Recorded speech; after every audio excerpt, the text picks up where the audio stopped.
Hello everyone, welcome to अधिगमशिप। मेरा नाम शोभना है और सीटेट 2026 सितंबर का जो एग्जाम है उसको टारगेट करते हुए कर रहे हैं हम यहाँ पे इंग्लिश का pedagogy section. English pedagogy sections जो हैं वो हमारे बेहद इम्पोर्टेंट टॉपिक्स हैं, क्योंकि आपको पता है पैडागोजी का जो सेक्शन है उसमें 15 क्वेश्चंस हमें देखने को मिलता है इंग्लिश सेक्शंस में। सो ये बहुत ही ज़्यादा इम्पोर्टेंट है आपके एग्जाम पर्पज से। और हम लोग यहाँ पे वीक में एटलीस्ट 2 डेज तो हम इंग्लिश को 2 से ज़्यादा ही समझ लीजिए 2 या 3 डेज हम लोग इंग्लिश पैडागोजी सेक्शंस को अभी फिलहाल कवर अप करने की कोशिश कर रहे हैं, सो दैट कि आपके एग्जाम्स में इंग्लिश के सेक्शंस में आप 20+ स्कोर जो है एटलीस्ट कर पाए। ये मेरा मोटिव है, मेरा इंटेंशंस है और अच्छी बात है कि अगर आप इससे भी ज़्यादा स्कोर अगर कर पाते हैं तो चलिए। सो नेक्स्ट टॉपिक है हमारा, मतलब 91 नंबर क्वेश्चन हमसे कह रहा है कि a teacher shows a movie with the caption to learners in class 6। एक टीचर है जो क्लास 6 के बच्चे को मूवीज दिखा रही है और मूवी जो है वो किस चीज पे बेस है, तो उनके चैप्टर्स पे बेस्ड है, जो कि उनके किस में दिया हुआ है, टेक्स्ट बुक में दिया हुआ है। The movie with caption on will encourage, यानी कि टीचर ने एक उनके बुक्स में एक चैप्टर है और उस चैप्टर का उन्होंने क्या किया, इस चैप्टर के बेस्ड पे उन्होंने बच्चों को क्या करा, बच्चों को एक मूवीज दिखाई है और ये जो मूवी है ये उन्होंने जो भी दिखाया वो कैप्शंस के साथ दिखाया है, ठीक है। यानी यहाँ पे बच्चा जो है जो मूवी देख रहा है यहाँ पे वो देख भी रहा है अच्छी तरीके से, साथ ही साथ वो जो है पढ़ भी रहा है, रीड भी कर पा रहा है, ठीक है। यहाँ पे वो एक्टिव है बिल्कुल।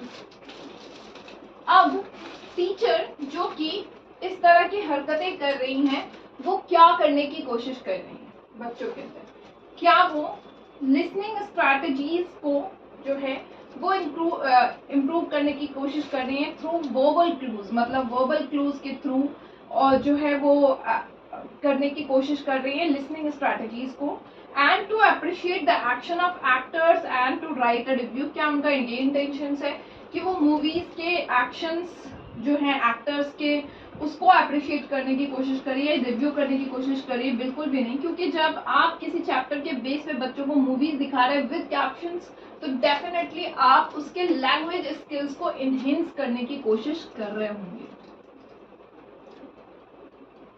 ठीक है, जिससे कि उसकी लैंग्वेज जो है वो इंटरेस्टिंग वे में अच्छी तरीके से हो पाए। साथ ही साथ यहाँ पे आप किस चीज को लेके चल रहे हैं, इंक्लूसिविटी को भी लेके चल रहे हैं। इंक्लूसिविटी यहाँ पे कैसे लेके चल रहे हैं, तो हो सकता है किसी बच्चे को जब आप लैंग्वेज के टीचर हैं और किसी चैप्टर के बेस पे आपने मूवीज दिखाया तो ये उन बच्चों के लिए बहुत ही अच्छा ऑप्शन रहा होगा, जो बच्चे जो हैं जिनको किसी एक्टिविटीज के थ्रू किसी चीज को देखने के बाद सीखने में मजा आता है। तो यहाँ पे वो चीज हुई, साथ ही साथ कैप्शन दिया आपने, जो बच्चे सुनने की समस्या होगी वो पढ़ के भी काम कर पा रहे होंगे। तो यहाँ पे ये चीजें जो है इंक्लूसिविटी को भी लेके बढ़ावा दे रहा है, ठीक है। तो यानी ये वाला ऑप्शन एलिमिनेटेड है। The students to watch more such movies, क्या आपका इंटेंशन ये है कि बच्चों को ज्यादा से ज्यादा मूवीज इस तरह की दिखाई जाए? नहीं, यहाँ पे हमारा इंटेंशन है कि लैंग्वेज जो भी चैप्टर था उसके बिहाफ पे हम बच्चों को करें। एक्टिव व्यूइंग एंड लिसनिंग, सिर्फ आपका मोटिव ये था कि बच्चे एक्टिवली व्यू करें और लिसनिंग करें? बिल्कुल भी नहीं, इस तरह के काम के लिए हम नहीं कर रहे हैं। एक्टिव होने के लिए काम तो कर रहे हैं बट उसके साथ साथ और भी हमारे जो है स्ट्रैटेजीज, टीचिंग स्ट्रैटेजीज में हमने चीज़ों को रखा है। इसमें हम चाहते हैं बच्चा अच्छी तरीके से देखे, एक्टिव व्यूइंग करे, बिल्कुल हमने ये सोचा है।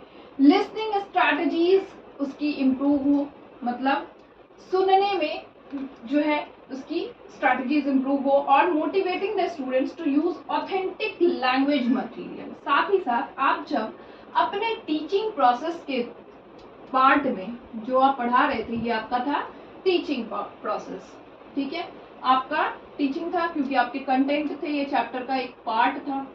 तो टीचिंग प्रोसेस में आपने जब किसी चीज को as a teaching material use किया तो वो आपका क्या बन गया, authentic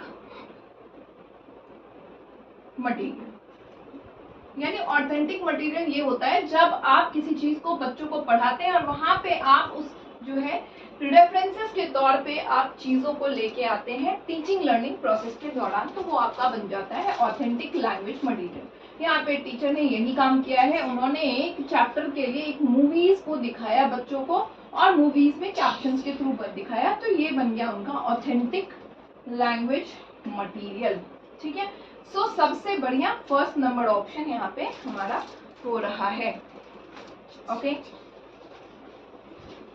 next 92 number question.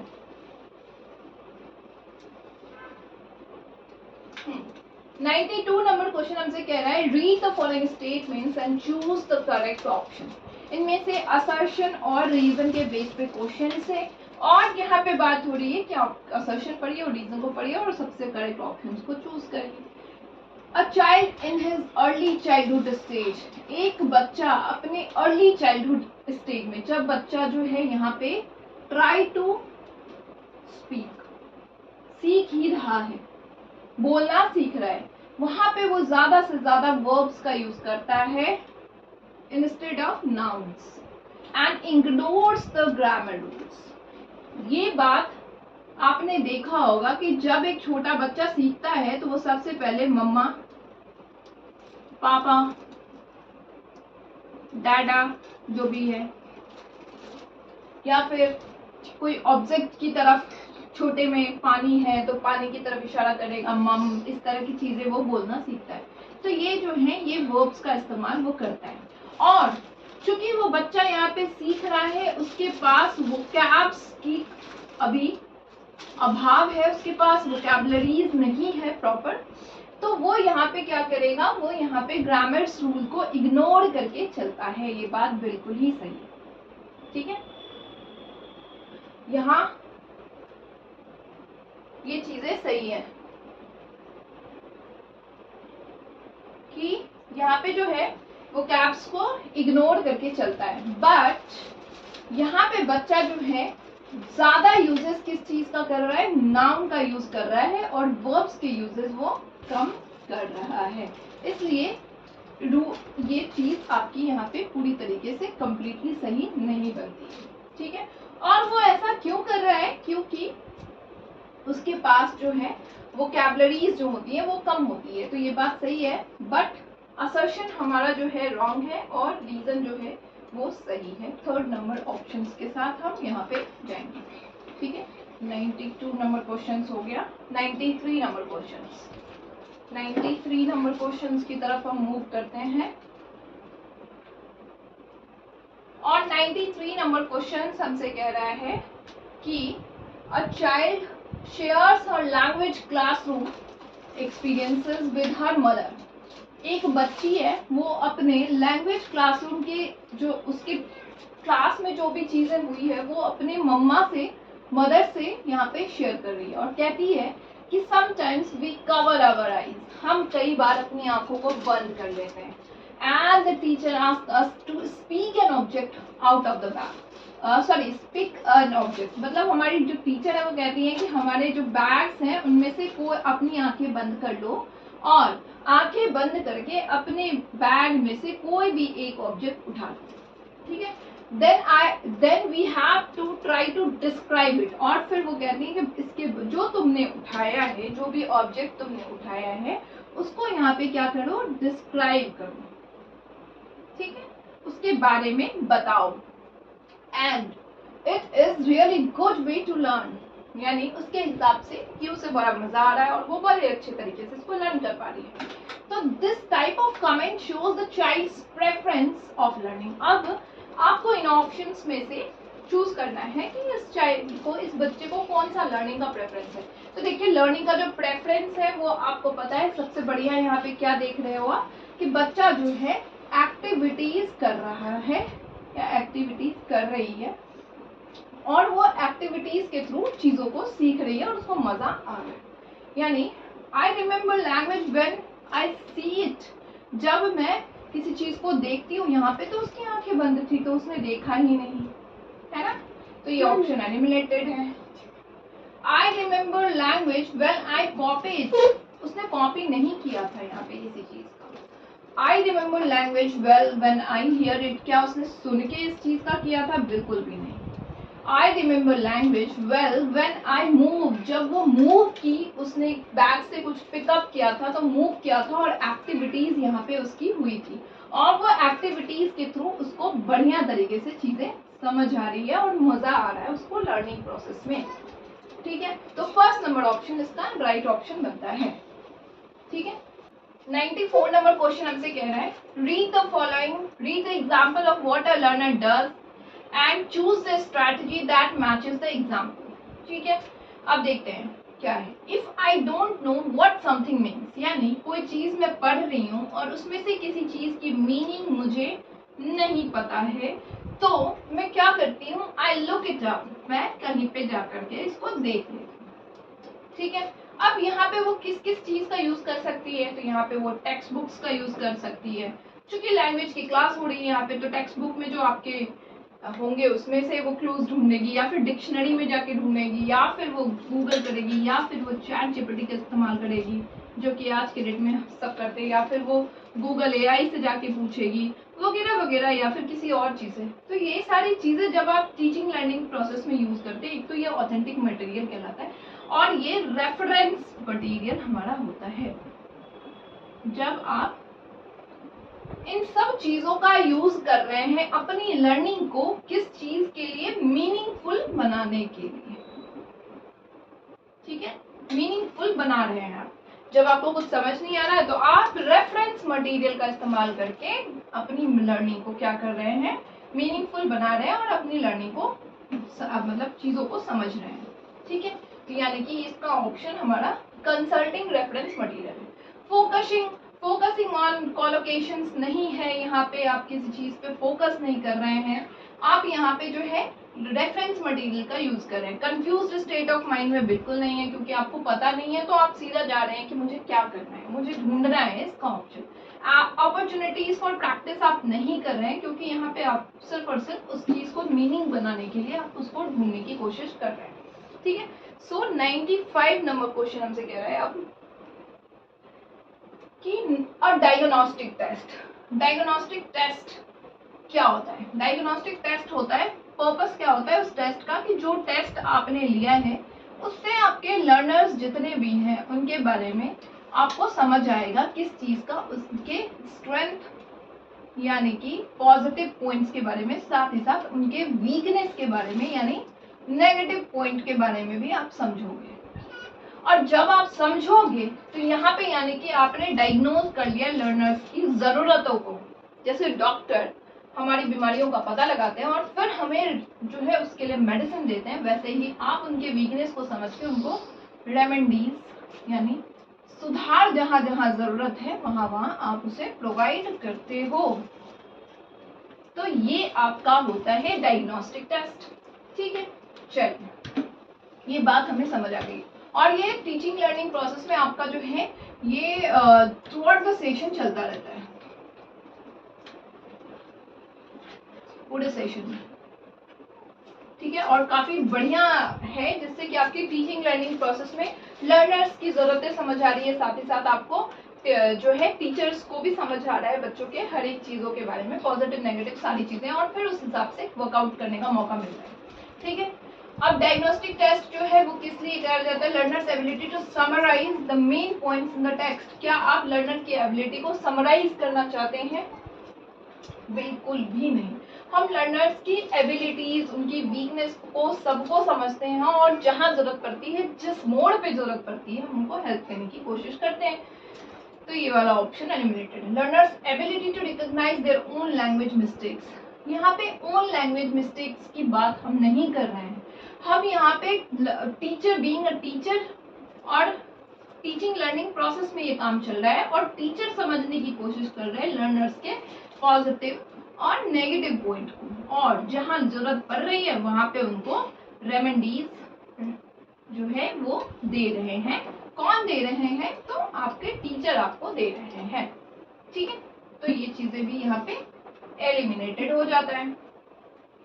And rank learners in order, आपने नंबरिंग करना है, ये काम डायग्नोस्टिक टेस्ट का नहीं है, ये जजमेंटल नेचर का नहीं होता है। Learners strong and weak points in language, बिल्कुल सही बात है। लर्नर्स के आप प्लस स्ट्रॉन्ग पॉइंट को देख रहे हैं और वीक पॉइंट को देख रहे हैं और फिर सुधार कर रहे हैं उस हिसाब से। तो फोर्थ नंबर ऑप्शन इसका जो है राइट ऑप्शन बन रहा है। चलिए 96 नंबर क्वेश्चन। 96 नंबर क्वेश्चन कह रहा है और प्रोफिशिएंसी टेस्ट।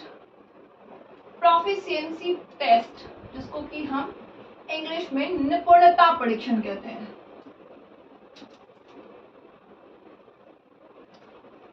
तो ये प्रोफिशिएंसी टेस्ट जो है वो किस लिए यूज किया जाता है? देखिए निपुणता परीक्षण जो होता है प्रोफिशिएंसी टेस्ट, उसका मोटिव क्या है? उसका मोटिव है कि आपने जो चीज पढ़ाई है बच्चे को, ये जानना कि आपने जो लैंग्वेज का जो पार्ट पढ़ाया है, जो भी टॉपिक आपने पढ़ाया, उसमें बच्चे को कहाँ तक समझ आया, कितने एरिया आपने ये पूरा एरिया जो पढ़ाया है उसमें बच्चा जो है उस लेवल तक पहुंच पाया है या नहीं पहुंच पाया है। This is proficiency test.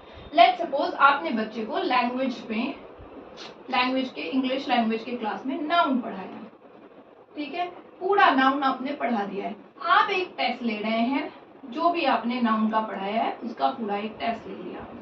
अब आपने जो टेस्ट ले लिया है, इससे आपको समझ आया कि आपके हर एक बच्चे को नाउन के बारे में कितना पता चल गया। This is proficiency test. ये पूरा होल चैप्टर, होल लैंग्वेज, किसी का भी आप ये ले रहे हैं। मैं एक छोटा सा एग्जाम्पल यहाँ पे बता रही हूँ प्रोफिशिएंसी टेस्ट के बारे में। तो क्या ये level of language that learners have achieved, यही है? तो बिल्कुल सही बात है। ये लेवल ऑफ लैंग्वेज हम समझते हैं कि लर्नर ने कितना अचीव कर लिया है, ये समझने की कोशिश करते हैं।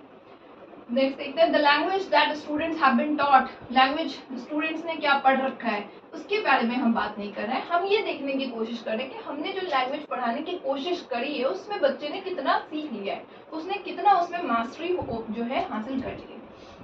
मल्टी सेंसरी लर्निंग एक्सपीरियंसेस की यहाँ पे बात हम नहीं कर रहे हैं। हम यहाँ पे प्रोफिशिएंसी टेस्ट में सिर्फ और सिर्फ फोकस करते हैं कि हमने जो पढ़ाया वो बच्चे को कितना समझ आया और उसने कहाँ तक समझ लिया है, ठीक है।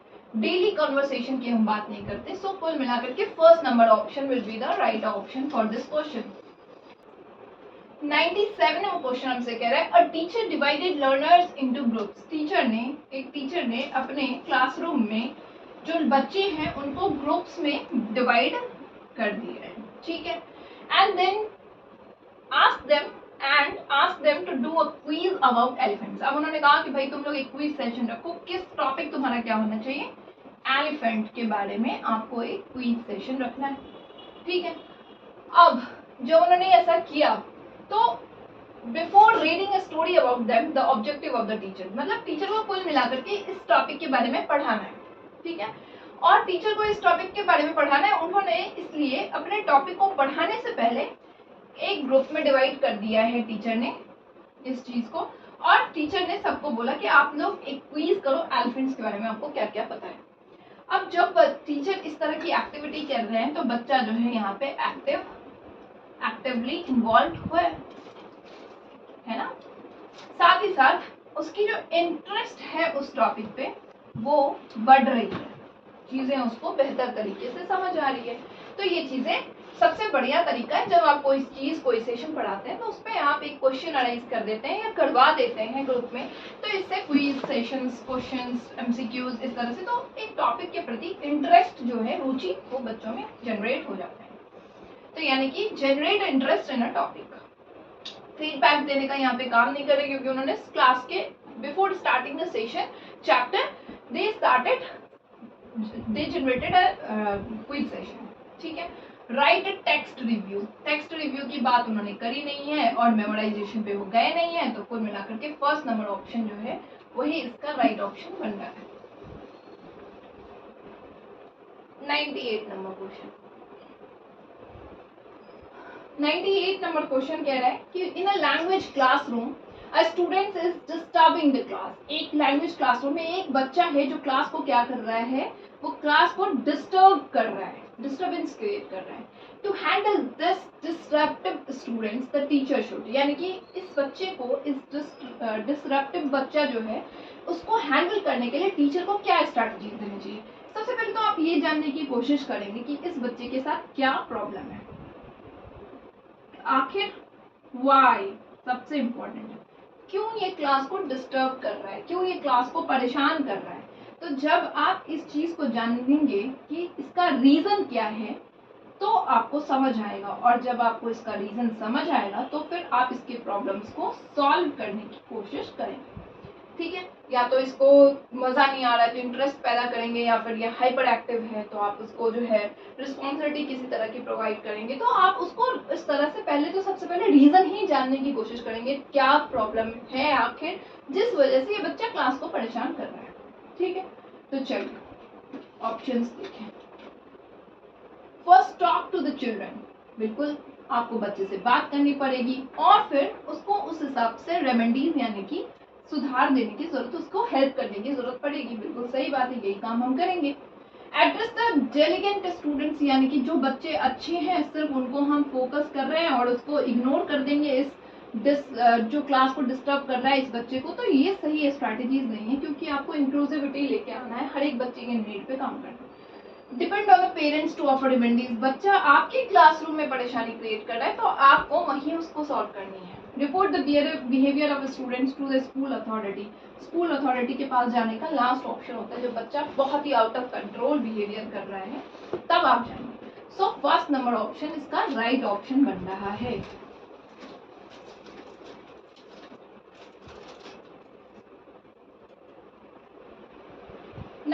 Number question, when students brainstorm ideas, यानी कि जब बच्चा क्या कर रहा है, ब्रेनस्टॉर्मिंग। ब्रेनस्टॉर्मिंग के बारे में आपको पता होगा, थॉट्स को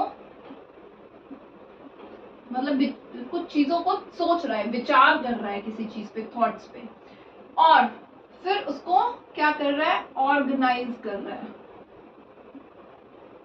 यानी कि उसको ज्वाइन कर रहा है, जो भी उसके पॉइंट्स हैं, जो भी थॉट्स उसने रखे हैं उसको वो ज्वाइन कर रहा है पॉइंट्स को। ठीक है, फिर वो क्या कर रहा है, फिर वो ड्राफ्ट कर रहा है उस चीज को, ड्राफ्ट यहाँ पे हो रहा है। ठीक है, ड्राफ्ट करने के बाद वो क्या कर रहा है, एडिटिंग कर रहा है, यानी कि पहले उसने ड्राफ्टिंग करा, सारे पॉइंट्स को जोड़ा और उसको ड्राफ्ट किया, और फिर ड्राफ्ट करने के बाद वो यहाँ पे चेक कर रहा है कि उसके ड्राफ्टिंग में कहाँ कहाँ सुधार की जरूरत है, ग्रामेटिकल एरर हो, सेंटेंसेस एरर हो, तो इन सारी चीजों को वो वहां पे कर रहा है। ठीक है, फिर वो रिवाइज कर रहा है चीजों को, एक बार दोबारा से उसको रिवाइज कर रहा है, और फिर वो क्या कर रहा है, उसको फाइनलाइज कर रहा है।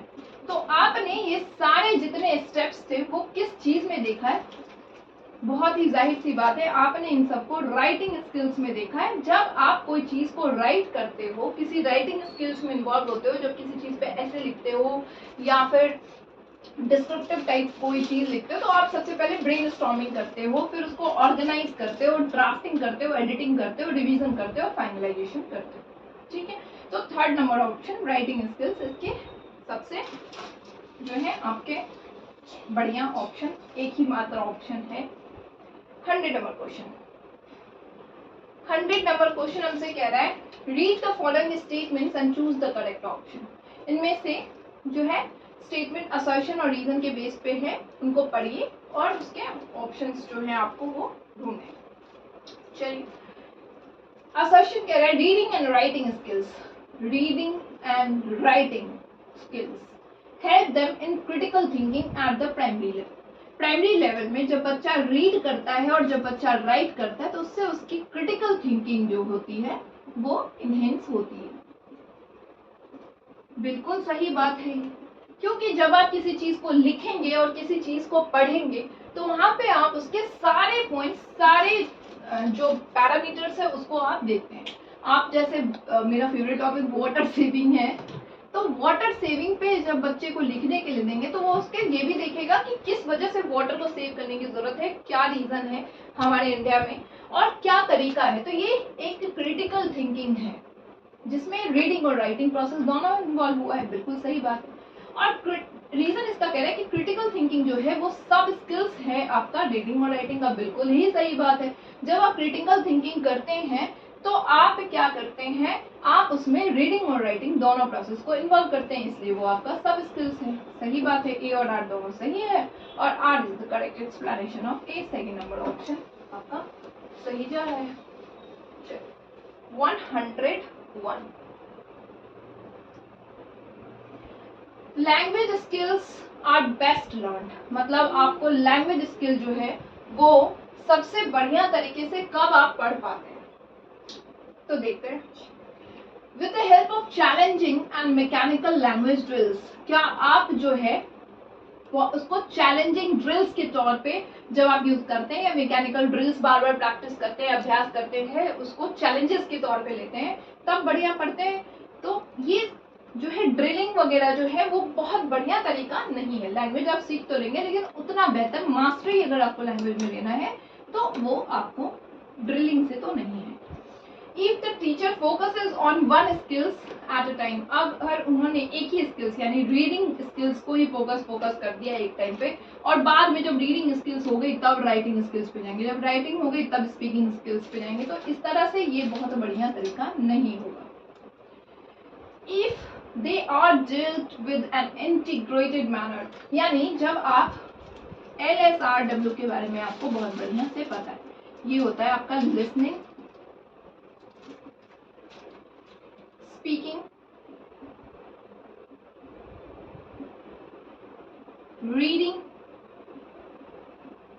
और राइटिंग।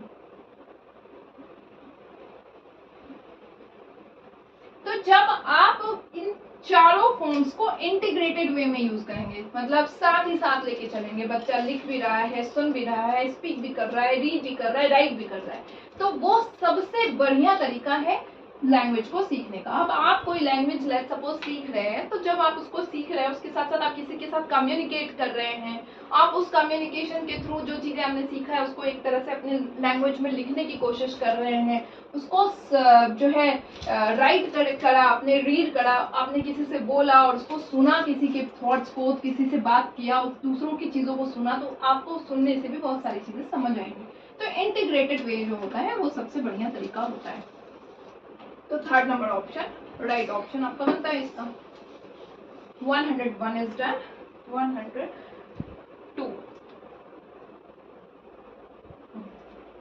102 कह रहे हैं to access whether students have understood how to use the narrative skills a teacher should ask students to, यानी कि आपको जो है एक स्टूडेंट्स को जो है स्टूडेंट्स हैव अंडरस्टूड मतलब बच्चे ने नैरेटिव स्किल्स को समझ लिया। नैरेटिव स्किल्स का मतलब आप कोई चीज को यहाँ पे नरेट कर रहे हो, एक्सप्लेन कर रहे हो, डिस्क्राइब कर रहे हो। तो ये आपको समझना है कि बच्चे ने ये स्किल्स जो है डेवलप कर लिया है अपने अंदर कि नहीं कर लिया। तो इस चीज के लिए आप क्या करेंगे, आप इस तरह के क्वेश्चंस के लिए नैरेटिव स्किल्स को जो है देखने के लिए सबसे पहले तो आप ओपन एंडेड टाइप के क्वेश्चंस देंगे जिसमें बच्चा अपना जो है थॉट लेके आएगा, अपने एक्सप्लेनेशंस लेके आएगा। देखते हैं इनमें से कौन सा है। Read a story and answer comprehension based question, मैंने अभी कहा ओपन एंडेड क्वेश्चन लेके आएंगे, तो ये वाला कॉम्प्रीहेंशन बेस्ड क्वेश्चन तो नहीं हुआ क्योंकि कॉम्प्रीहेंशन बेस्ड क्वेश्चंस के आप जो है कॉम्प्रीहेंशन पड़ेगा उसके आंसर दे देगा, तो वो क्लोज एंडेड क्वेश्चंस हो गए। Correct the mistake in the use of describing words, बिल्कुल भी नहीं, डिस्क्राइबिंग वर्ड्स में आप इस चीज को काम नहीं कर रहे हैं, ठीक है, तो ये चीजें भी नहीं बनी। सर्कल द वर्ब्स, आप ग्रामर नहीं सीख रहे हैं, वर्ब्स एंड एडजेक्टिव्स पे टेक्स्ट पे सर्कल कर रहे हैं, उस पे आप काम नहीं कर रहे। Share an incident when they are surprised, मतलब ये एक ओपन एंडेड क्वेश्चन है कि आप अपने मोमेंट को एक इंसिडेंट बताओ जिसमें आप जो है सरप्राइज हुए। अब ये जो है बच्चा अलग अलग तरीके से अपने थॉट्स को रखेगा और डिस्क्राइब करेगा, अपने चीजों को नरेट करेगा, जो चीजें कभी खत्म हो चुकी थी उसको वो डिस्क्राइब करेगा, नरेटेड फॉर्म्स में बताएगा आपको। तो फर्स्ट नंबर ऑप्शन इसका राइट ऑप्शन बनता है, ठीक है। नेक्स्ट है 103 नंबर क्वेश्चन हमसे कह रहा है कि a teacher of the class 7th is facilitating the reading of books, ठीक है, reading of books other than prescribe text books, यानी कि उन्होंने क्या करा है कि टीचर ने क्या करा है कि जो प्रेस्क्राइब टेक्स्ट बुक्स हैं उसके अलावा उन्होंने रीडिंग ऑफ बुक्स हैबिट्स बच्चों के अंदर डेवलप करी है। मतलब उन्होंने बोला स्टोरी पढ़ लो भाई, कॉमिक्स बुक पढ़ लो, हमें कोई दिक्कत नहीं है, पढ़ो मजे लो, जो तुम्हें पसंद है वो पढ़ लो। तो टीचर ये करने की कोशिश यहाँ पे कर रहे हैं, ठीक है। अब इस तरह के जो प्रोसेस होते हैं ये कौन सा जो है तरीका है, क्या ये इंटेंसिव रीडिंग है? ये इंटेंसिव रीडिंग तो बिल्कुल नहीं है, क्योंकि इंटेंसिव रीडिंग में क्या होता है, आप जो है बहुत अपनी चीजों को कवर करने के लिए आप करते हो यहाँ पे काम, ठीक है। जैसे आपको कोई चैप्टर पढ़ना है, चैप्टर को आपको पढ़ना है, तो आप उसके लिए जब आप गौर से बहुत अच्छी तरीके से पढ़ते हो तो वो इंटेंसिव रीडिंग है। शेयर्ड रीडिंग नहीं है, क्योंकि आप कोलैप्स करके बच्चों के साथ पढ़ नहीं रहे हैं, तो ये भी नहीं हो सकता। एक्सटेंसिव रीडिंग क्या होता है, जब आप पढ़ते हो तो उसमें आप अपने प्लेजर के लिए, रीडिंग इंटरेस्ट के लिए पढ़ते हो। तो यहाँ पे टीचर जो है सबसे बढ़िया तरीका बच्चों के अंदर इंटरेस्ट पैदा करने की कोशिश कर रही है और खुशी खुशी में लैंग्वेज को सिखाने की कोशिश कर रही है। उन्होंने ये नहीं कहा कि टेक्स्ट बुक पढ़ो, उन्होंने कह रहे हैं भाई बुक्स पढ़ो, जो तुम्हें अच्छा लग रहा है पढ़ लो। तो ये है, गाइडेड लर्निंग नहीं है, क्योंकि गाइडेड लर्निंग में बच्चे को टीचर बोल देती ये वाली जो बुक है वो रेफरेंस बुक दे देती है और वो पढ़ने के लिए बोलती, तो वो गाइडेड लर्निंग हो जाता। 104 The principal asked the language teacher to select the textbooks and other resources of the new session. अब टीचर यहाँ पे क्या कर रहे हैं, प्रिंसिपल यहाँ पे क्या कर रहे हैं, लैंग्वेज टीचर को कह रहे हैं कि अपने टेक्स्ट बुक्स को सेलेक्ट करना है और अदर रिसोर्सेज को नए सेशंस के लिए आपको सेलेक्ट करना है। Which of the following is the नहीं, while selecting them which one of the following is not relevant, मतलब कि टेक्स्ट बुक को सेलेक्ट करना है और टेक्स्ट बुक के साथ साथ जो रिसोर्सेज उनको टीचिंग लर्निंग प्रोसेस में चाहिए होगा वो उनको करना है, किनको, लैंग्वेज टीचर को। अब इनमें से कौन सा रेलिवेंट नहीं है देखते हैं। Adaptability of books and resources, books और रिसोर्सेज की अडेप्टेबिलिटी इज वेरी इंपॉर्टेंट, कि कौन सी बुक्स जो है आपकी और रिसोर्सेज जो है वो आपके हिसाब से अडेप्टेबल है या नहीं, लर्नर्स के नीड क्यों फुलफिल कर रहा है या नहीं कर रहा है, ये इजिली एक्सेसिबल है या नहीं, ये कॉस्ट वगैरह, मतलब adaptation is very important for the books and resources. तो ये वाली चीज इंपॉर्टेंट है और हम नॉट रेलिवेंट ढूंढ रहे हैं, तो ये ऑप्शन एलिमिनेटेड हो गया। फिर learning needs and languages known to children, learning needs बच्चों की क्या है और कौन सी लैंग्वेजेस बच्चों को आती है। अब आप बच्चों को इंग्लिश की क्लास दे रहे हैं, वहाँ पे फ्रेंच की चीजें अवेलेबल है, फ्रेंच रिसोर्सेज आपके फ्रेंच लैंग्वेज में अवेलेबल है, तो वो तो काम का नहीं हो गया, तो ये वाली चीजें भी इम्पॉर्टेंट है, इसलिए ये एलिमिनेटेड है। लेवल ऑफ द स्टूडेंट्स, आप सेकंड क्लास के बच्चे को पढ़ा रहे हैं और आपने जो रिसोर्सेज या टेक्स्ट बुक करा वो 5th स्टैंडर्ड का कर दिया, तो वो उसके लेवल पे नहीं जाएगा, तो ये भी आपको चेक करना है। Conceptual complexity and density of the material, ये इंपॉर्टेंट नहीं है, कॉम्प्लेक्सिटी पे हमको नहीं जाना है, फ्लेक्सिबिलिटी पे हमको जाना है, और मटेरियल की डेंसिटी मैटर नहीं करती है। आपको डेंसिटी ऑफ मटेरियल मतलब बहुत भारी भरकम जो बुक्स है उसको प्रायोरिटाइज नहीं करना है, बुक्स की क्वालिटी पे आपको जो है वहां पे देखना है। तो 4th नंबर ऑप्शन इसका राइट ऑप्शन बनता है, ठीक है।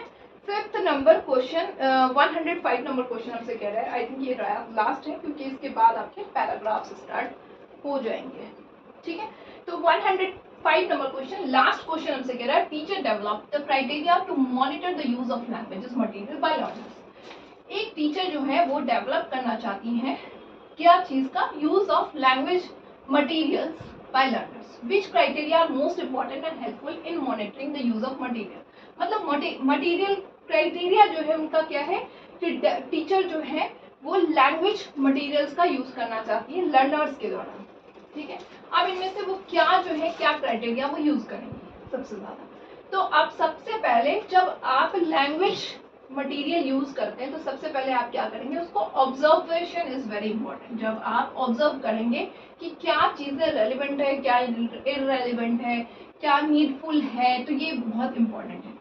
साथ ही साथ आप ऑब्जर्वेशन के साथ साथ आप जाएंगे फीडबैक सेशन में। फीडबैक सेशन आपको बताएगा कि आपका जो लर्निंग मटेरियल है, जो आपने यूज किया है, जो चीजें आप यूज कर रहे हो, वो आपके लिए सही है या गलत है, चेंजेस की जरूरत तो नहीं है। तो फीडबैक सेशन भी इम्पोर्टेंट है। और रिटन रिपोर्ट्स आपको जो है वो हमेशा के लिए हेल्पफुल करेगा, हेल्प करता रहेगा।